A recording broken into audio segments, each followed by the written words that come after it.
Hey, listen up. We got another episode of Wise Kracks, featuring the crack man himself, Bill Krackomberger, and our co-host, John Orlando, straight from Las Vegas. Wise Kracks is your ticket inside the world of sports betting, with tips, picks, special guests, and more. Only on WSN.com.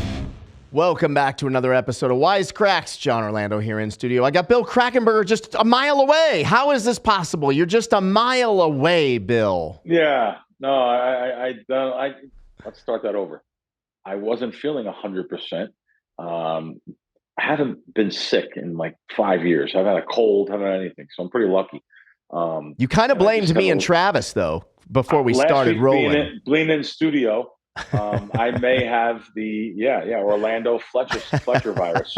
So I have to check on this. So right. I don't feel like I have a cold or anything. I'm not stuffy or anything. I just wasn't feeling perfect sleeping 2 nights in a row. So I said, let me just take a little precaution. Yeah. I'm a little bit of a germ phobe anyway, so I'm sure I'm fine. Yeah. We'll see. All right. Well, feel better. All right. We'll go back and look at this clip after I'm dead in 3 weeks. No, don't even talk like that, Bill Krackomberger. Come on. All right. John, I know you're rooting for that. No. Okay. I'll run up my tab. That's what I'm saying. I know. There's other reasons. No. It's hilarious. Anyway, big show today. I got a big social influencer. Yes. He followed me on Twitter, and I just said, let me hit him up. I know he does some stuff also. He's got some pretty good things to talk about. Jack Settleman's his name. Yeah. And lives in New York. Got a lot of cool things going on. 5 employees, we found out. So yeah. cool. Yeah. It should be. I can't wait. It should be good. Should be a good show. And then we're gonna get right into topic 1 here. Yeah. Topic 1. The NBA is hard to bet this season. You said something like that. Really, it's hard to bet. I don't bet sides anyway. For people that do bet sides, boy, you better wait until 30 minutes before the game till those lineups are announced, because God, there is so many people not playing. I stubbed my toe, I can't play, or LeBron sitting out all the games he's sitting out. It cost me a lot of money last week sitting out. That's why I'm kind of mad at him. He went to the Super Bowl. The next day I needed him to play to win a prop that I had at DraftKings. I bet more rushing yards by Hurts than points and assists and rebounds by LeBron. There's no way he would have got to 72. So, but of course he went to the game, so he does what he wants. He runs the whole organization, not just the Lakers, he runs the whole organization. Whatever LeBron says goes. So anyway, it's hard to bet because of the lineups this year. Early in the morning, I don't know how you guys are betting NBA sides. God, it's tough. It's tough. So it's a different year this year with all these injuries. I figured we go over that real quick.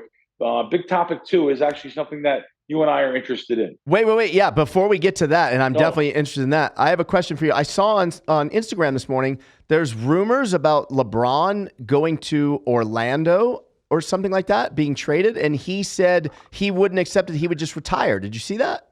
Yeah. No, I didn't see it, but he's not leaving LA.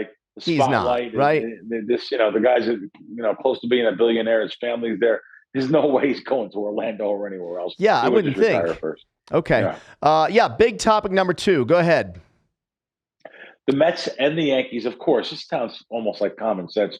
The public loves to bet them to win the World Series. So we're looking at future prices here. Mets and Yankees, literally number 1 teams to bet at DraftKings right now. Well, not to bet. They have been bet. 35% of all the tickets to win the World Series at DraftKings on the Mets and Yankees. Doesn't surprise me. I don't like it. I don't like either one of them. I don't like betting favorites. There's yes and no markets. I know out here in Vegas we have yes and no markets. I'd be willing to make the no on a couple of these teams rather than the yes. So which is probably a good bet, because if the teams get to the playoff, you could actually hedge against them if you so choose to. So I think that's probably a good bet. But the Mets, the Yankees, Padres are in there, right? Dodgers, they're all under 10-1. I'm not looking for teams. I'm looking for something more than 10-1. Yeah, we touched on this last week or the week before, maybe. So, is the magic numbers maybe like 20-1 if you were going to make a future bet? 20 is great, but okay. Really between 10 and 20 to have someone realistically that has a chance, I think would be more likely to, even 10 at 10-1. So And that's you could find maybe someone like the Mets. I see the Mets they were 9-1. I only looked at DraftKings. I wanted to see how much money was bet there. I see that 9-1. So I'm sure you can get the Mets at a longer odds and maybe get double digits. It may be something worth a peanut bet. I don't like really betting into the futures market too much, but I will if I have some good information. So and is that I know you don't like tying up the money, but you want the 10-1 because if they do at least get to the World Series, then you can hedge and like there's a is that why 10-1 is the magic number? Yeah, or at least higher than that. You could. I would think you could be able to hedge there, and it's not so much tying up the money. It's just that because the true odds are not what they are. There's so much juice in a futures pool market compared to a straight bet. I hate looking at futures, but I do bet them once in a while because I have a lot of different sites to look at. So therefore, I bring that hold down to single digits. So that's the reason why. Okay. Moving on. Paxton Lynch has now been benched in the NFL, the CFL, the USFL, and the XFL. Hard to believe. I mean, that's got to be a record, right? That is a record. Has to be. Yeah, that is a record. This guy was a big touted quarterback and literally benched in all the leagues now: NFL, CFL, USFL, XFL. That's a crazy stat. That, our producer put it together. It was like, wow, that's so crazy. What are your thoughts on betting on the XFL?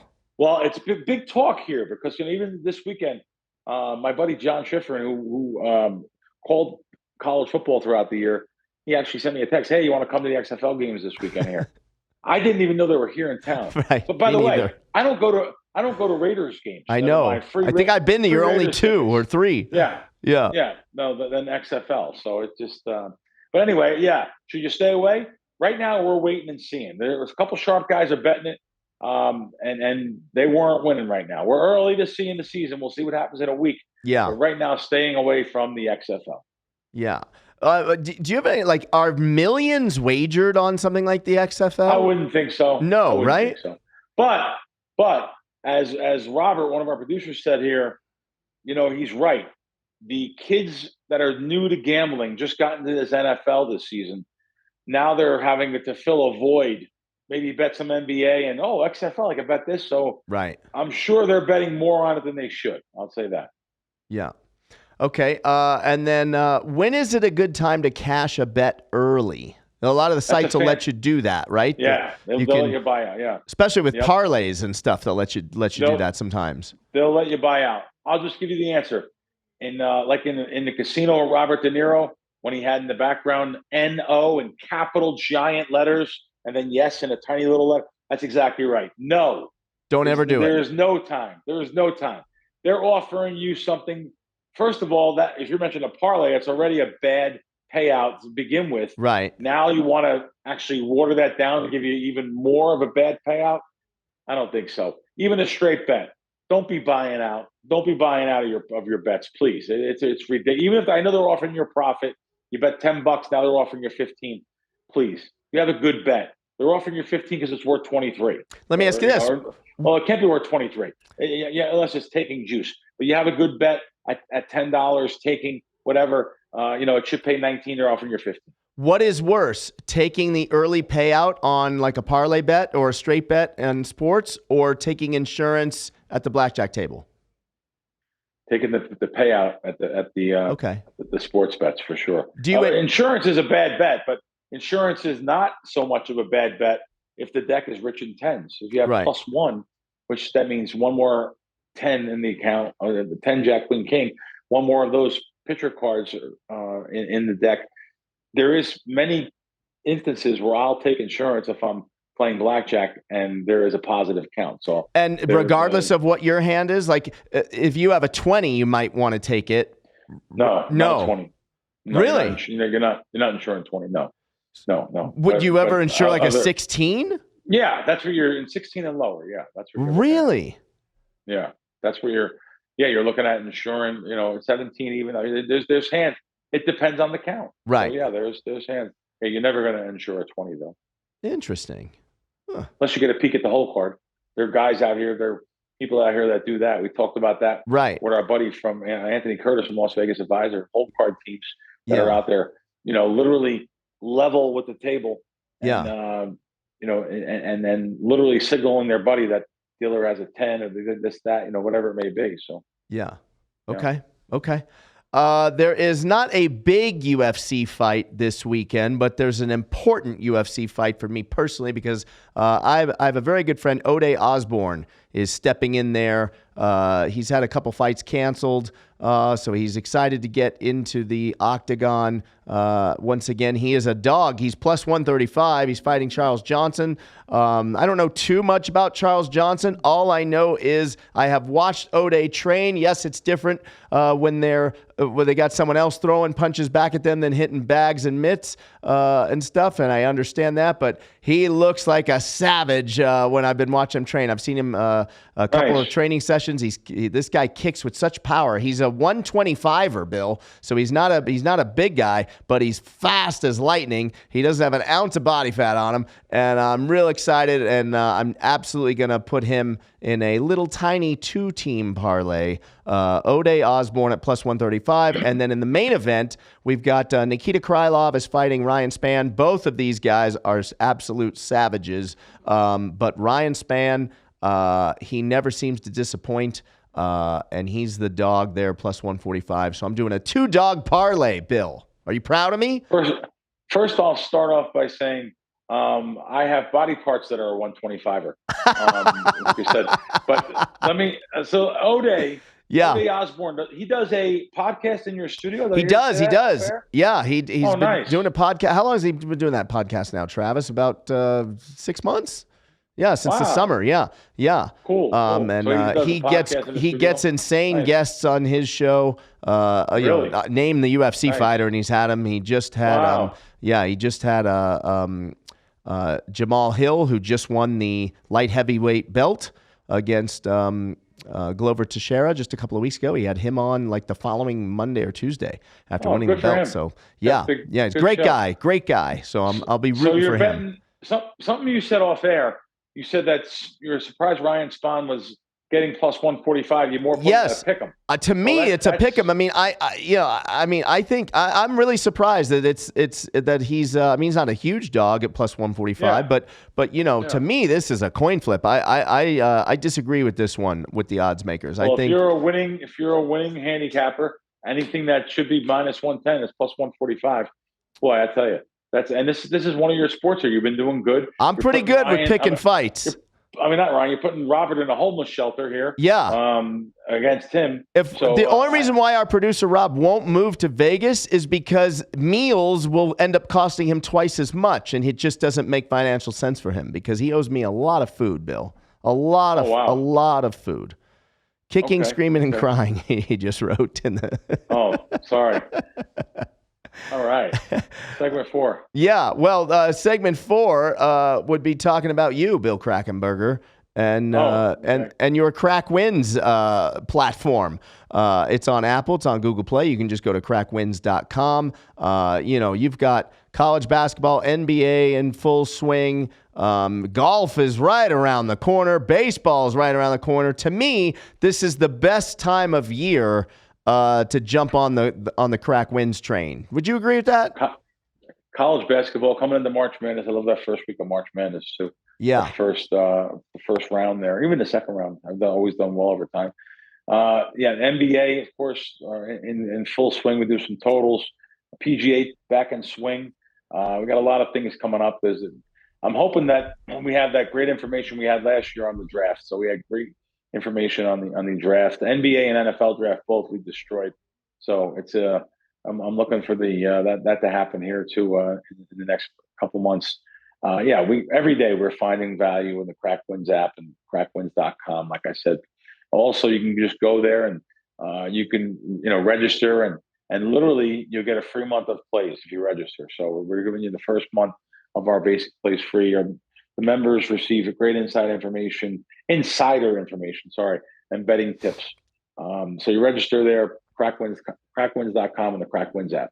Check it out today, guys. And after you do that, definitely head over to WSN.com. All the latest articles, tons of great content at WSN.com. But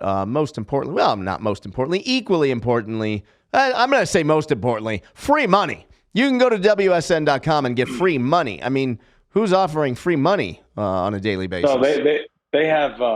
There's some sports books they negotiated with here. I'm looking on the app today. Like I don't even know who these are, but they do have them though. Yeah. And these are in. I think this is Colorado Owner's Box. This is owner. It's not available in Nevada. Like we don't know that. But yeah, there's some really good sites on here that they have negotiated with. Owner's Box is one of them to give you, $500 deposit match bonus. I like the deposit match bonuses. I like the free bets too, but the deposit matches are great. Put 500 in, you get $1,000 to gamble with. I mean, you got to roll it over and stuff, of course, but the bonus section of the site is fantastic, and you could click on your jurisdiction, click on your state. I'm going to click on Arizona because it's under the A is the first one. $12.50 on Caesars, $1,000 first bet offer on MGM. Win bet is 100. Get a $100 free bet. DraftKings up to $1,000 deposit bonus. I like that again. Is a deposit bonus. Rivers, Unibet, go on and on. They're great bonuses there. They have negotiated better bonuses on this site than you can get on some of these sites going to the their actual apps. So it's just doing a search for them. It's kind of surprising. So also, besides the latest sportsbook codes and promos, they have stuff on NBA, some really good articles on the NBA, how tough. One of the articles is how tough the conferences are this year. Again, all of our podcasts can be watched there. Want to click on a podcast, just go right to WSN.com, and all of our shows are there. Prediction, odds, and news section. Of course, I always like the U.S. sports betting news. I want to know what's going on in the industry, and this is the place I would go to look for lots of articles. Like I said, they update their articles every day. More articles here than any sports betting related app or site that I know. So the Georgia, there's articles on Georgia, the state of Washington. Also articles on, I like this one, how Mattress Mac crossed state lines and won $75 million. Like how they're treating that tax wise and stuff. It's kind of interesting. Oh, when you put it out there, you're going around and you're paying. Are you paying tax when you win something in that state? Also in the state you live in. Interesting things there too. So great articles, like I said, all the different states in the nation you can click on. Everything there in one shot. WSN.com. Well said, Bill. I have a question for you. It's so competitive. When I watch TV, if I watch any sporting event, I almost always see a DraftKings commercial, a FanDuel commercial, or BetMGM. I feel like I see Jamie Foxx on BetMGM, on that BetMGM commercial. And everywhere. And I can't forget who's in the other one. Is it Ben Affleck's in one for someone or? Oh, he was in there for a little while for the win. But let's look at the one that's on. I think the one you're thinking probably is the Manning brothers. You're right. With the guy from Curb Your Enthusiasm. Yep. He's so funny. Yep. For Caesars. So it's amazing. Yeah, I mean that's not cheap, right? Yeah, like to Jamie Foxx, like that deal. I have no idea what that is, but that's obviously not cheap. Like, how are any of these sports betting sites making any money? How do they? None of them are. They're all branding for now. And I look at DraftKings. They pay. Who's the guy that does the comedian? Oh, he does. That's all I keep on seeing is him, the DraftKings guy. He's so funny, the guy too. And by the way, I met him in person. He's a really nice guy, but I see him everywhere. This guy commands millions of dollars. So, they're not making any money right now, John. They're posting ridiculous quarterly and yearly losses to if they're public or to their investors. Wow. But it has to stop. They're all just fighting against a slice of the pie. And what's going to happen is the smaller sports books are going to be gobbled up by the bigger ones, right? Like the DraftKings and FanDuels and BetMGMs of the world. So that's all I could say. And that's why a lot of these sites that you've never heard of that are on WSN, that's why they have such great bonuses, right? Because that's their only way to compete. Probably trying to get you in there. They can't go get Jamie Foxx. They got to just give away the free money. Yep. Yeah. That's right. Wow. Buying business, it's called. Yep. All right, John, we got a good guest this week. Jack Settleman from Snapback Sports. We're going to learn about him, big social media influencer. And he's got a lot of good stuff to talk about here with us. We're going to throw some spontaneous questions at him and have some fun. Hey, Jack, you there? Yes. What's going on, fellas? How we doing? Hey, welcome to Wise Kracks. Thanks for coming on. So Jack, you're in New York City now. That's like I was just saying before we came on. We talked for a second. That's like a place. I'm not a media guy who believes all this negative press about everything. And New York's still one of the greatest cities in America. I love New York. I was just there a couple weeks ago, and I love the city. You're in Tribeca. What a great spot it must be just to pop down from your apartment and just be able to go eat anywhere you want.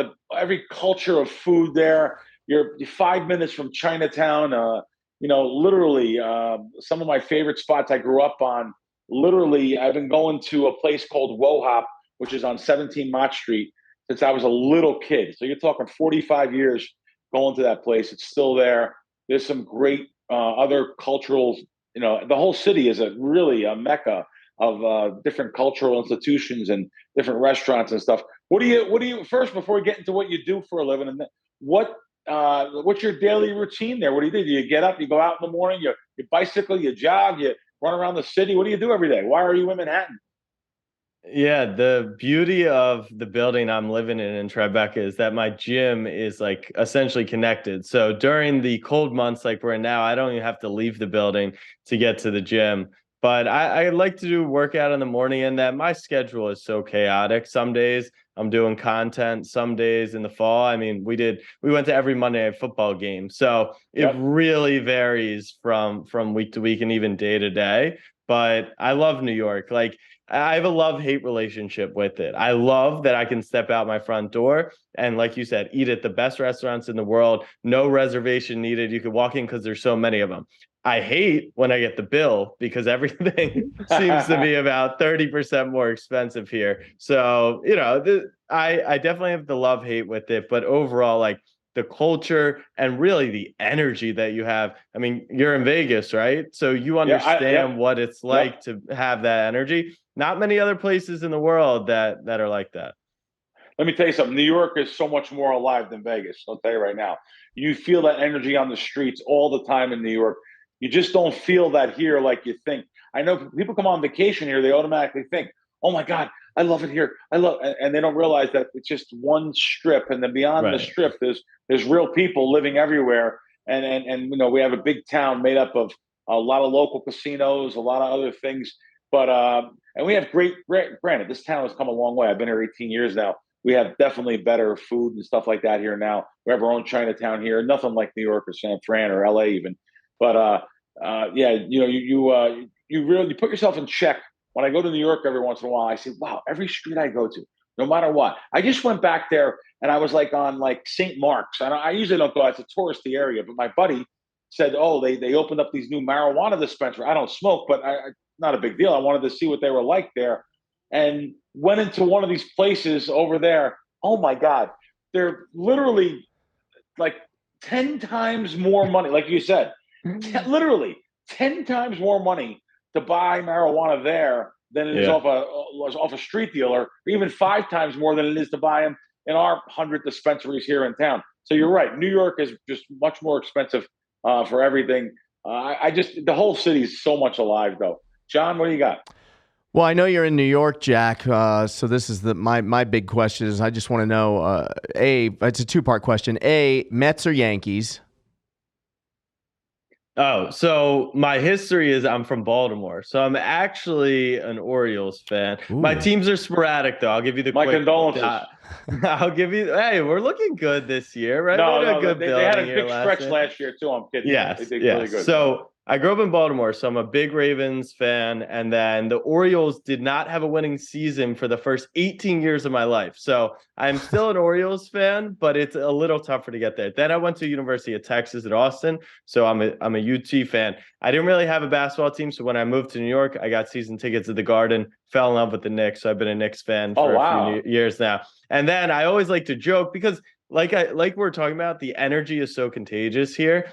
I become a Rangers fan if the Rangers are hot in the playoffs like they were last year. Or I went to the Islanders playoff games a couple of years ago. So historically, I've been a Yankee playoff fan, which, if the Orioles were playing, I'd be a fan, but we never seem to be playing in those colder months. But the Mets this year, I was rooting for them too. So I would say Yankees if I had to pick Yankees or Mets, but both teams are in a good spot right now. Okay. Part 2 of my question, and be honest, Jack, it's okay. There's no, it's just me and Bill. We're friends. Do you acknowledge the Los Angeles Dodgers are going to win the World Series this season? It's yes or no, Jack. You either do acknowledge it or you don't. I'm just curious what your thoughts are.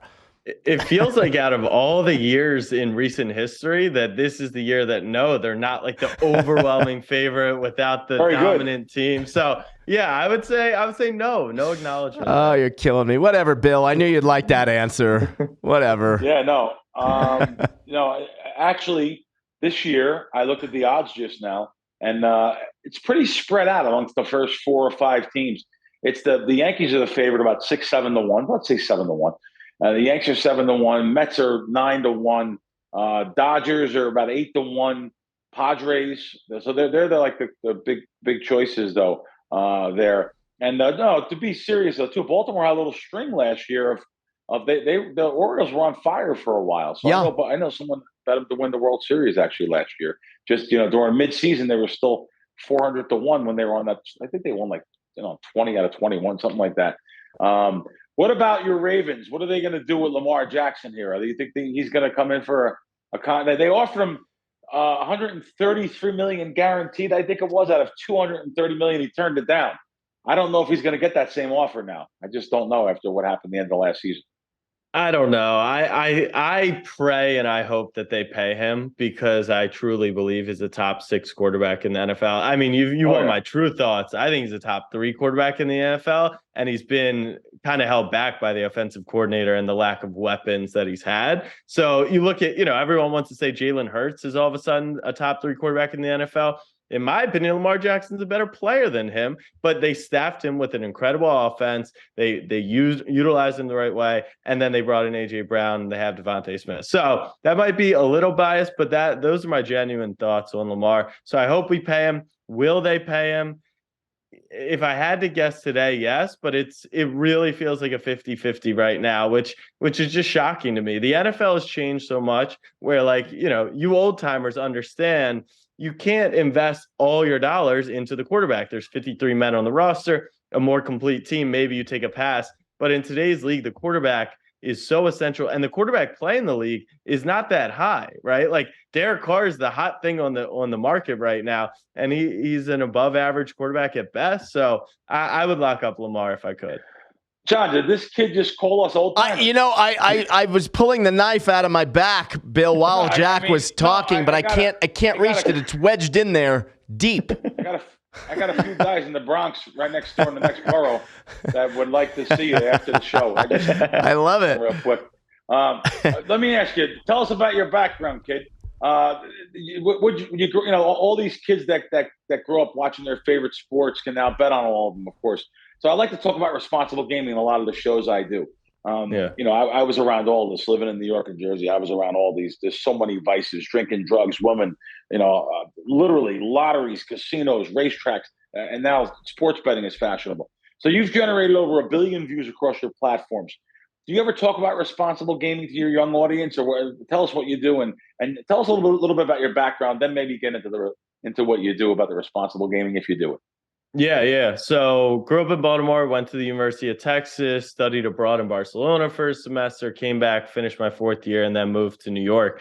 My senior year, I started my company, Snapback Sports, which is a sports media company that is primarily on social media. So we actually started on Snapchat, which is a younger audience than maybe a Facebook or an Instagram, a Twitter. So we're very, very conscious of responsible gaming. My first ever job in the industry while I was building Snapback on the side was actually at Action Network. So I've got a lot of history in the sports gaming space, and we're very focused on responsible gaming, almost to the point of I understand expected value. I understand line movement odds from my time in being in the industry, but I don't even make those recommendations and talk about a lot of that stuff to our audience because I frame it as we're betting for entertainment. We're betting for fun. We're playing these games. I'm betting on the All-Star game, right?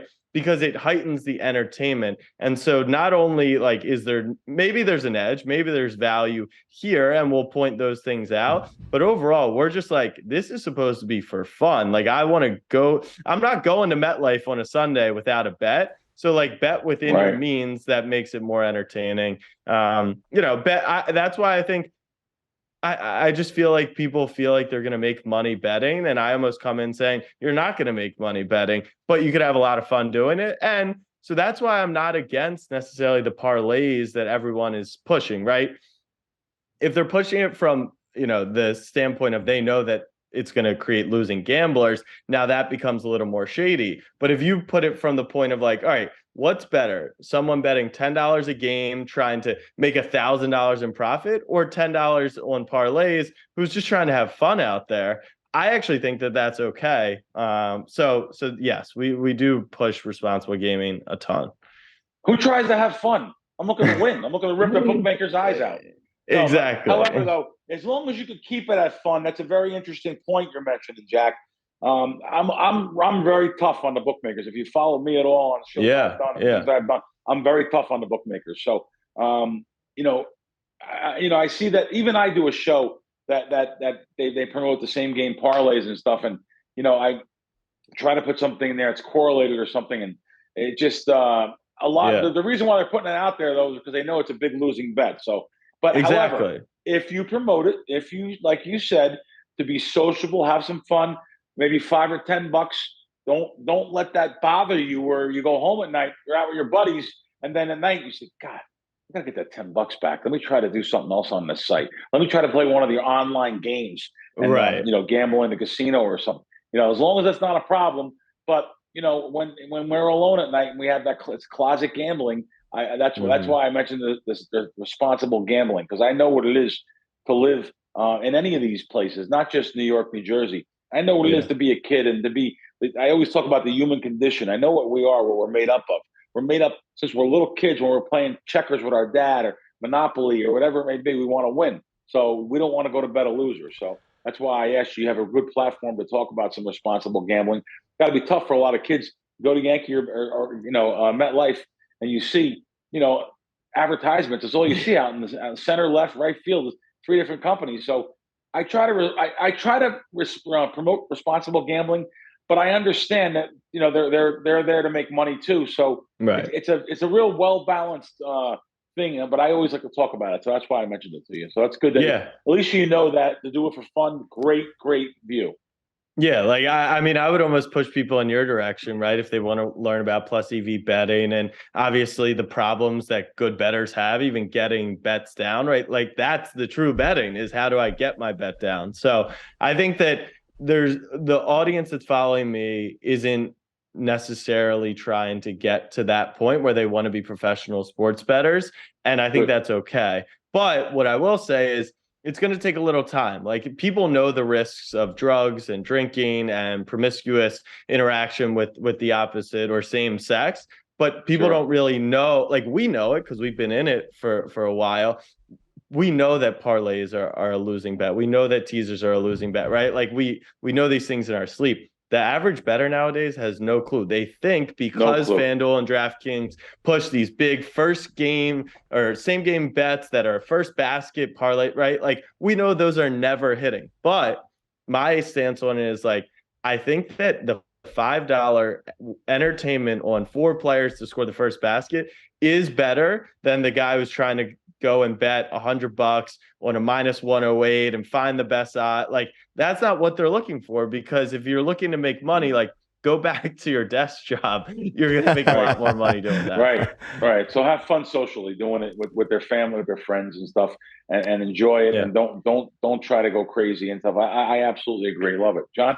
All right, well, if we're going to have fun, you mentioned parlays and fun betting. Let's do some hypothetical prop bets for you there, Jack. If you were going to make a prop bet, where is Derek Carr going to end up? Where is Aaron Rodgers going to end up? And will we ever see Tom Brady in an NFL uniform on the field again? I'm still going to throw that one out there. I want the answers to those 3 from you. I'm going to say no to Tom. I think that his career is probably over because he's got just as good of a career ahead of him. Yeah. But I do think Las Vegas was really intriguing for him. And I think Miami and the ownership situation was too. But like things change rapidly over the course of a couple of years. So I think that ship has sailed. I don't think Derek Carr to the Jets is the play. I think it's really Rodgers to the Jets. And to me, the spot that makes the most sense, historically would probably be Indianapolis for Derek Carr, but it seems like they're going to try and draft a guy. So if they can't trade up and go get someone, I think that the Giants should take a look at Derek Carr, to be completely honest. I think that Daniel Jones had a good year. I think you're running yourself into a wall by signing him to anything over the franchise tag. Daniel Jones isn't winning you a championship. Now you can make the same argument for Derek Carr, but at least we've seen Derek Carr's peak can be at a pretty substantial level. Daniel Jones, it felt like this was his peak. And, when shit hit the fan against the Eagles, we saw the true colors of what Daniel Jones truly is. He's a game managing mobile quarterback. So I would say Carr probably lands in like Indy or Washington, but both those teams probably need a more serious quarterback. Great takes. I like it. Back to you, Bill. Yeah, cool. Let me ask you. So you and a friend went to every Monday night game I read. Wow, that must have been so much fun. John and I are big baseball fans. We grew up on baseball. So I'd love to go to every baseball stadium and travel around the country. Going to every baseball stadium. Matter of fact, we might travel around the country and go to old timers games. Yeah. In your honor, Jack, we may just hit all the old timer games. So tell us how that came about and how that experience was going to all those games.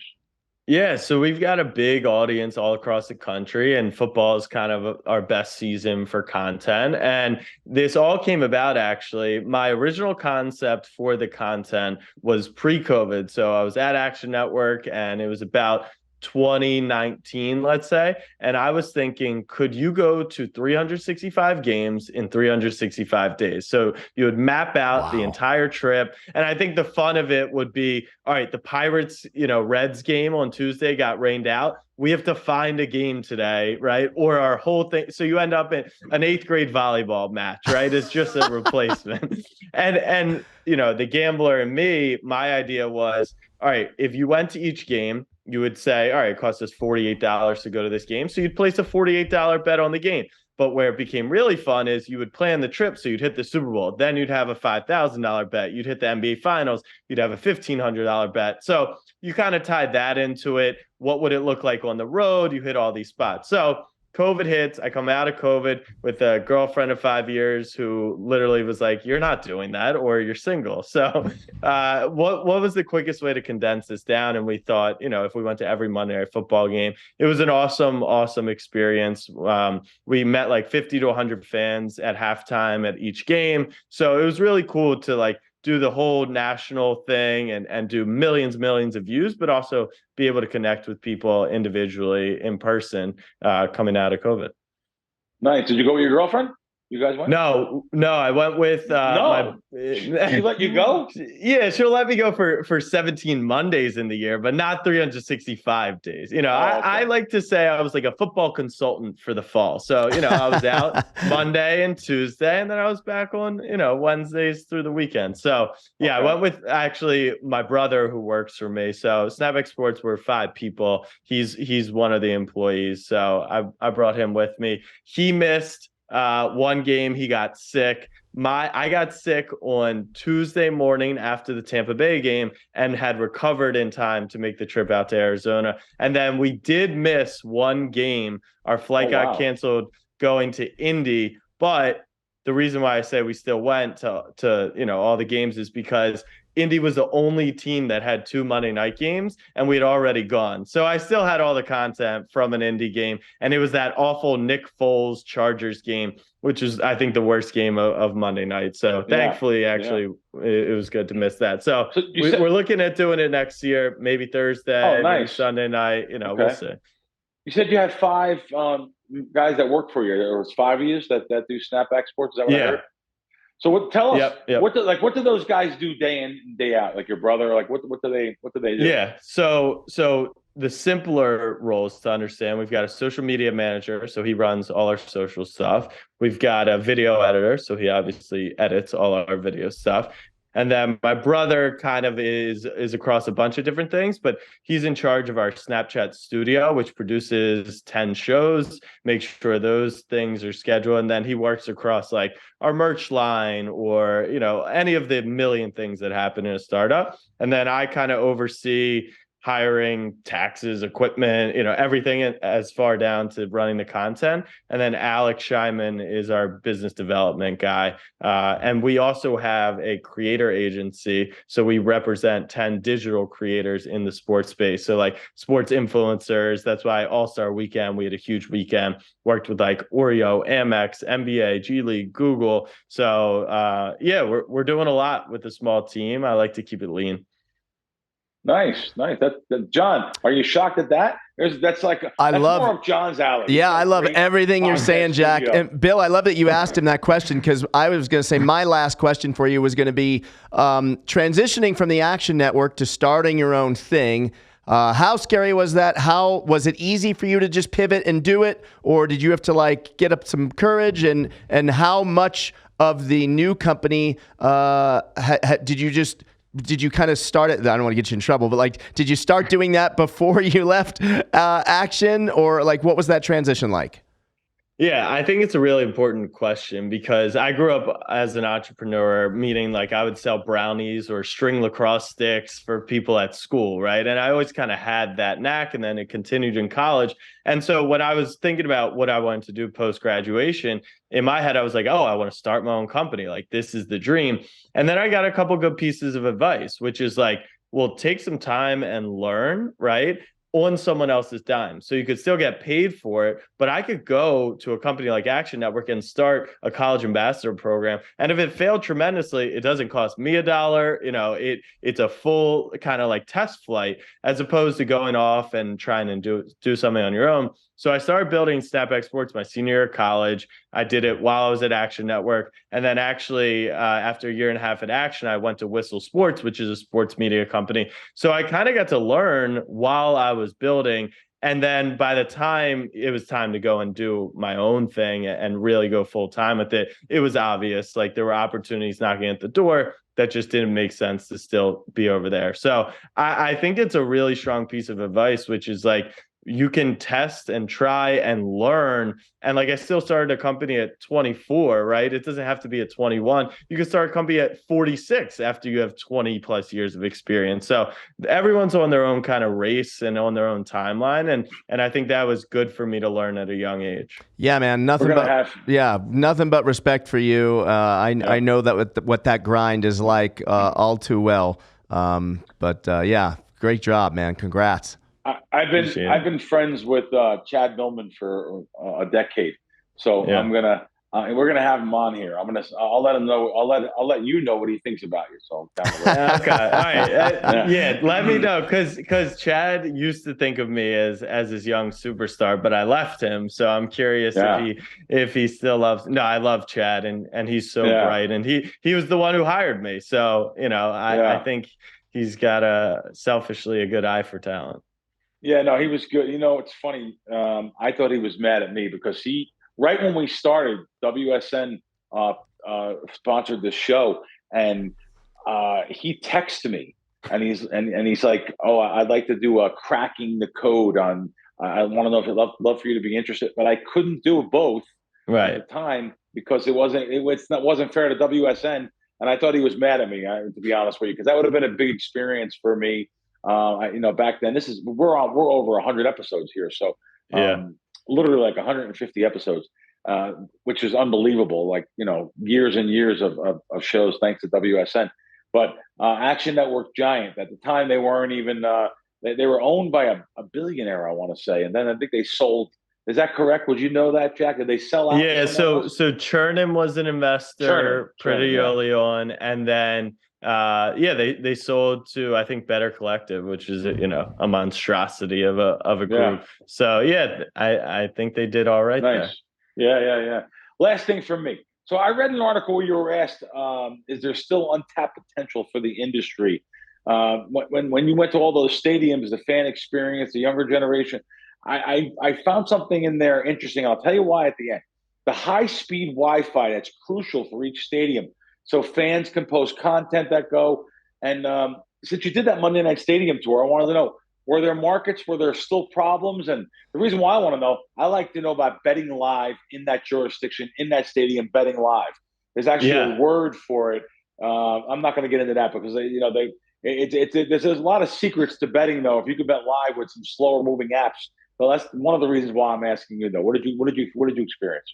No, that's a great question. And I think, as we see Better come out and they're super focused on micro betting and you're sitting at home and you're 8 to 10 seconds delayed, right? Like, how is that all going to work? So getting in person might be the edge that people need. I would say a generally positive experience. I'm trying to think if there were any stadiums where they didn't either have successful kind of LTE service or Wi-Fi. The only stadium that I know for a fact, every year I go to the same place once a year, and I know I can't post anything there, is when I go to the Texas-Oklahoma game in Dallas at the Cotton Bowl. There's not a sniff of phone service. There's not a sniff of Wi-Fi. So that one I'm kind of, Phil Knight living in the moment, just watching the game. But for the most part, yeah, you could probably get your bets down, obviously in a state that allows. But we hit a decent amount of legal states as well because this industry is rapidly expanding. Yeah. Okay, cool. Great. Well, hey, Jack, we really appreciate you coming on with us here at Wise Kracks, and look forward to your success. And thank you. We'll make sure that we get this out on our socials, and I'll send you a couple clips. I mean, if you want to put one or two on yours, that's fine. Appreciate it. Well, thanks, fellas. Really appreciate it. Thanks, man. Bill, I didn't realize we were old timers until moments ago, but I did enjoy our little chat with Jack Settleman.